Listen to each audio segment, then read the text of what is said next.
Hello YouTube world. I want to welcome everybody to my channel. I'm going to be giving away a lot of free Photoshop tutorials on this channel, and I would encourage you guys to go ahead and subscribe. And the reason why you should subscribe is because I'm going to give it to you in a easy to understand way. I'm not going to use any techie talk. I'm just going to explain things so you can understand it even if you don't have years of experience of Photoshop. So today's lesson is going to be about editing photos. Now, you don't have to have a professional camera to do this lesson that we're going to do today. I'm actually going to use a photo that I took with my camera phone. So if you have photos that you took on your phone and it doesn't quite look professional or looks too dark or not too bright, not bright enough, I'm going to show you how to edit those photos and make them look good. So I'm going to go ahead and get started today, and we're going to be using Photoshop CS5, but this same technique works in any version of Photoshop, and the menus haven't really changed through the years, so you're going to be able to find everything pretty easily by following the directions. So let's get it cracking. So I'm going to open up this picture I took at the beach.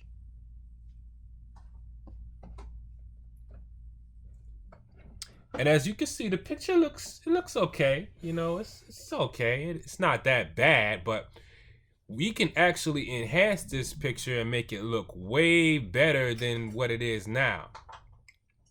So if you're not familiar with Photoshop and you're amateur, I'm gonna tell everybody to look at their layers panel to the right where you see that mouse at, and I always make a copy of the picture that I'm editing, so just in case I mess it up, I won't ruin the picture. So the way you make a copy of a layer is you press Ctrl J, and as you can see right here, it made a copy of that image that we just imported. So I'm going to hide that bottom image, and right now we're looking at the top image. So today we're going to be working with curves. Now this is the easiest way to make a edit to your photo. If you want to enhance the photo, if you want to make the colors pop, if you want the colors to pop off the page, use the curves. This is the most easiest way to do it because all of the controls and everything you need is going to be inside of the curves window. You don't really have to search around and use different filters in order to make it look good. So, oh, you guys hear my phone?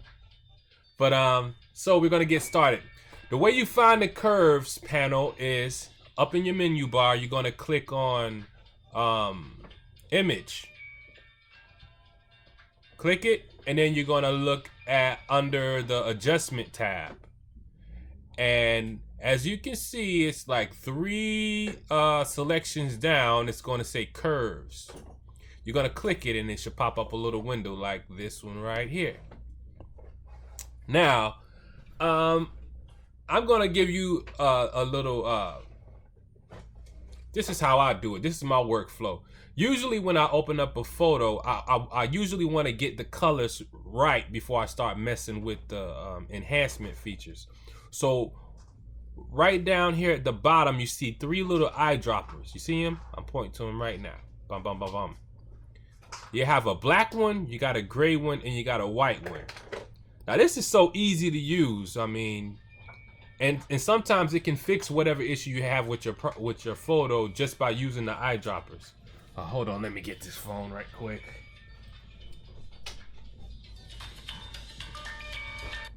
Hello?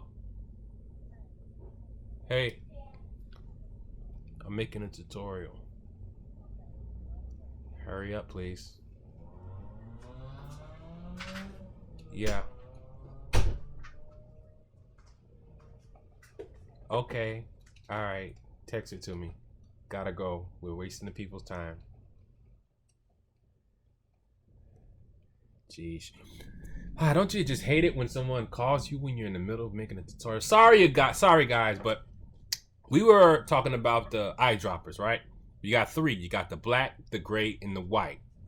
So the way that you use these eyedroppers is it's simple. So simple. I know you guys are probably like, just shut up and just click thing, right? Yeah.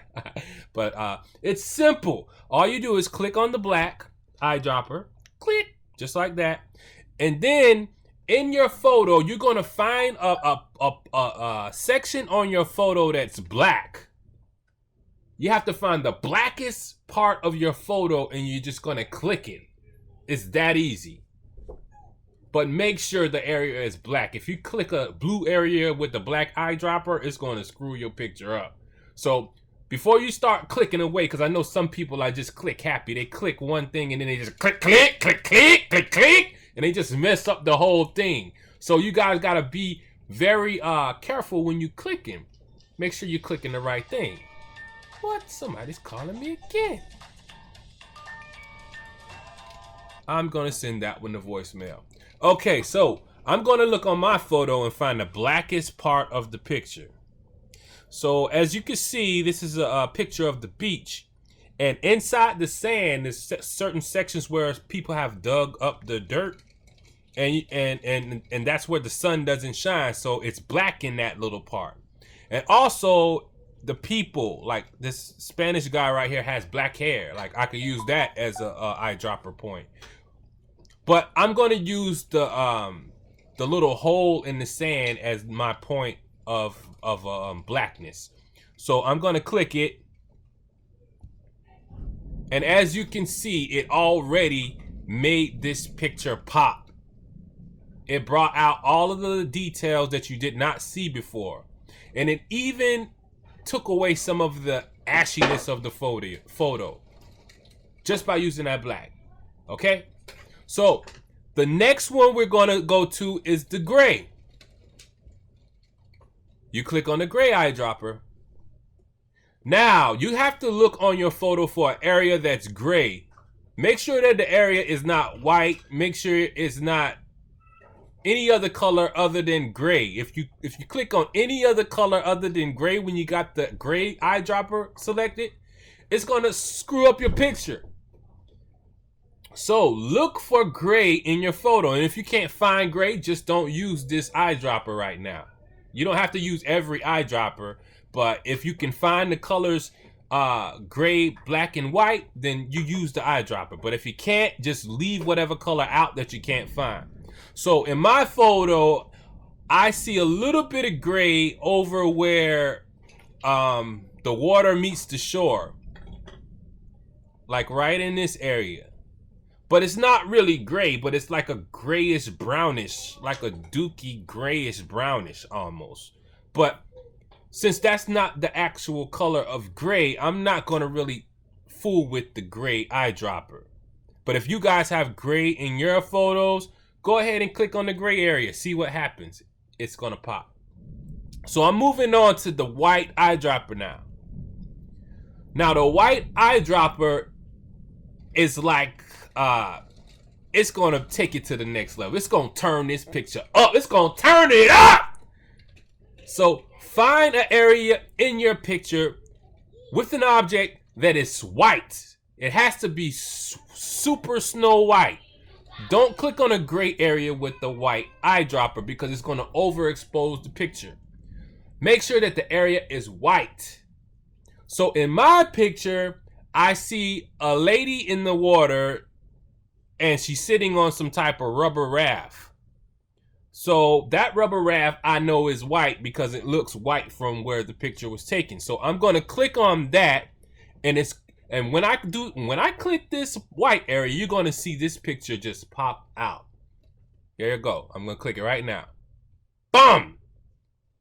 Now, do you see what just happened to this photo? This photo was okay, but now it looks like you're actually there. This thing looks like real HD now. So just by doing those two things or three things, if you have gray, you've actually enhanced your photo the proper way, and now your photo is properly exposed. Now, you can either leave it like this if you like the way it looks, or you can do what I'm about to do right now.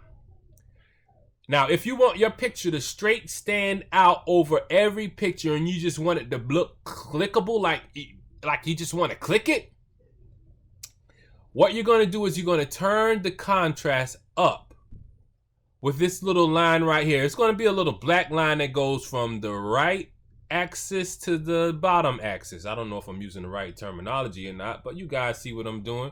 We all friends here. We understand each other, right? Right. So what in this top area is going to control the brightness of the whole image. Now, you don't want to get crazy with it. You just want to turn it up to the point where you think it looks good. You know, it's no right or wrong way to make edits. It's no right or wrong way to with art. You just do it so that it feels good for you. So I'm going to take my mouse. Now the way you control this line is you're going to hover over it with your mouse. And when it turns into a crosshair, which is like a plus sign, then you're able to click it and then drag it up or down. That's called the curve. That's why this is called the curves, because it's dealing with the color curves. Whatever that's supposed to mean, I don't know. I just know how to use it. It's not important. But anyway, you're gonna hover over it until it turns into a crosshair, and then you're gonna click it. And as you see, when you clicked it, it activated and it kind of made it go down a little bit. I didn't want to do that, but you can actually drag it up, which brightens the picture, or you can drag it down. Oh shoot. Or you can drag it down, which kind of darkens the picture. Now, in some cases, you might want it to look light. Some cases, you might want it to look dark. If you're trying to create, it depends on what kind of mood you're trying to create with your image. So I'm going to crank it up just a little bit. And even though you made the edit on the top portion, as you can see, there's a little dot where you clicked and dragged. So let's say you wanted to brighten it up, but at the same time you wanted the shadows to be a little bit darker. You can actually go to a different portion of this curve, of this black line, and click and drag it up or down, and it'll give you a totally different effect. See, watch. I'm gonna click it towards the midpoint right here, and I'm gonna drag down just a little bit. Now you see what it did to the picture? It actually caused it to have a richer, darker, more detailed look to it. You could actually see each grain of sand. Now that might be what someone is looking for or looking to do with their picture, if you're trying to create a darkish type of effect with details and stuff like that. But if this doesn't apply to you, you can always turn it up. You could turn it up and you can make your picture look like an old picture. You can make it look overexposed. You can just do whatever you want to do. Make it look however you want. And you can put as many of these little points on the curve as you want. And it'll cause the picture to do look certain different ways. Like that looks kind of cool right there. Like you can use that as a background. But, you know, if we're just doing the basic edit right now, so I'm just trying to show you guys how to do it. So that's basically how you use the curves. I mean, first you start off with the eyedroppers, getting each color spectrum to the right setting, and from that point on, you can manually edit these curves to however you want them to look. And that's basically it. And after you're done making the edits to it, you just click OK. Now, let's say you did all of this stuff to your picture and you kind of mess it up and you're like, I don't like the way this looks. What do you do now? So if that's the case, the way you would fix it is you just go outside of the color grid and you just double click on the outside of it and it'll reset everything back to the original state. So now you don't have to worry about destroying the picture or whatnot. So that's pretty much it. And the undo,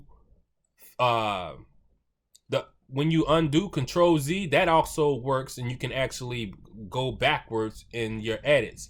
So if you make a couple edits that you don't like, you can actually go back to the one that you did like. So you can Control Z as far as you want, and you don't have to worry about, oh, my battery's about to die on my computer.